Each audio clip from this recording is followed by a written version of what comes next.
Hey everyone! So today I would like to talk about protein again because recently I read an article about protein powders, especially plant-based protein powders, and that they were contaminated by heavy metals and they found to be more toxic or higher in contaminants than animal-based protein powders, and I think this is a very important topic.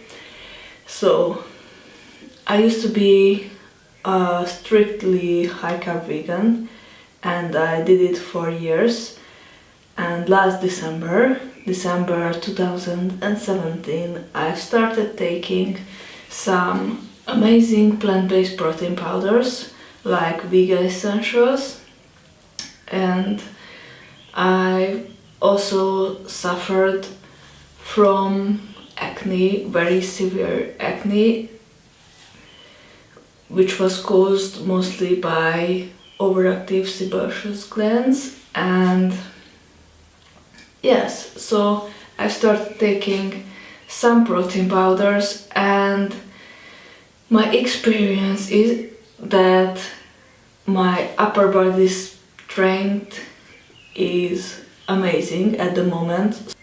I was able to improve more within a few months than I could for years, and I used to struggle with push-ups and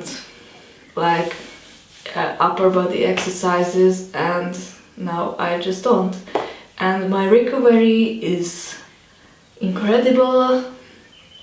So what I want to say is that do you eat enough protein is highly dependent on your activity level. So I train like an animal, and if you train a lot and you don't back up your organism by high quality protein, your recovery will most likely suffer, or you have to pay a lot of attention to your diet to make sure to eat enough whole proteins like lentils and beans or chickpeas. And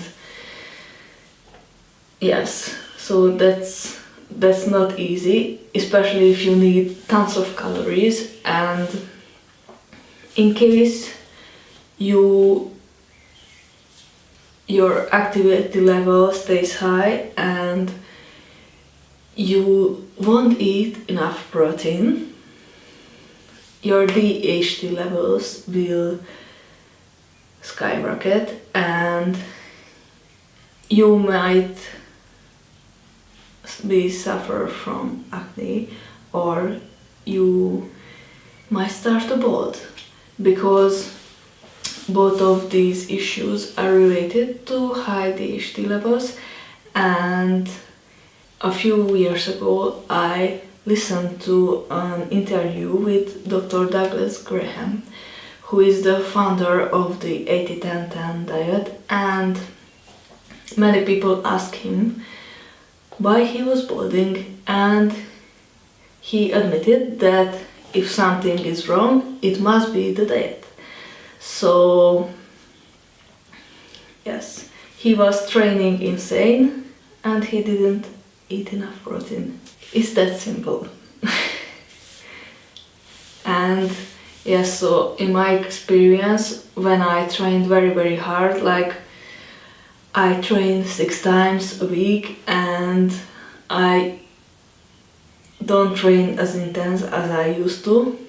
I did tons of high intensity interval trainings, and sometimes I trained more than an hour per day, and that took a toll on my face and on my skin. So every time I trained super hard, the next day my skin was inflamed like crazy, and I had no idea what the problem was, because like I took curcumin, so I took turmeric with pepperine, with some black pepper to decrease the inflammation, but nothing worked.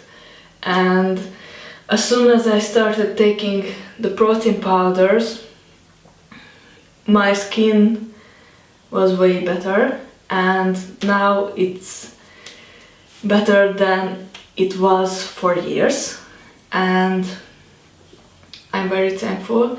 At the moment I'm taking Vega and I'm taking raw sports protein, which has probiotics and some digestive enzymes as well, and I think that specific protein powder is absolutely amazing.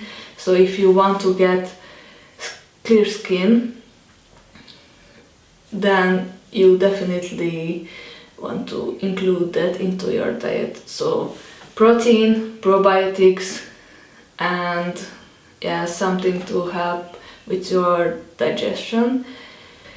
If you are not familiar with the DHT, I have another video about it. Its title is The Secret Cause of Acne, but briefly, DHT is the active form of testosterone. So DHT is the shortcut for dihydrotestosterone, and DHT receptors are present in your skin and in your hair follicles. So if you have too high DHT levels, you will most likely suffer from acne or balding, and that's why many bodybuilders who take anabolic steroids may get bald or get acne. Okay, I hope it was understandable, and I hope you like this video. If you like this video, please give me a like. It will be very much appreciated. If you have a question, please leave me a comment and I will be happy to answer you. And otherwise, thank you for watching and taking the time to care about your health, and I will see you next time. Bye. And a few final thoughts about contaminated plant-based powders. So for me, that studies things, and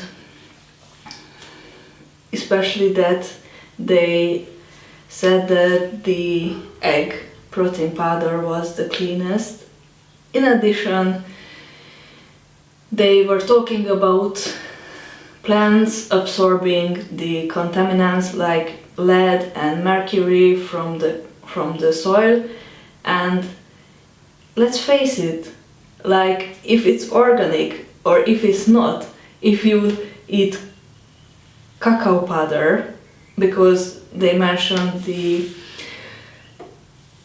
that protein powders with chocolate flavor were higher in contaminants, then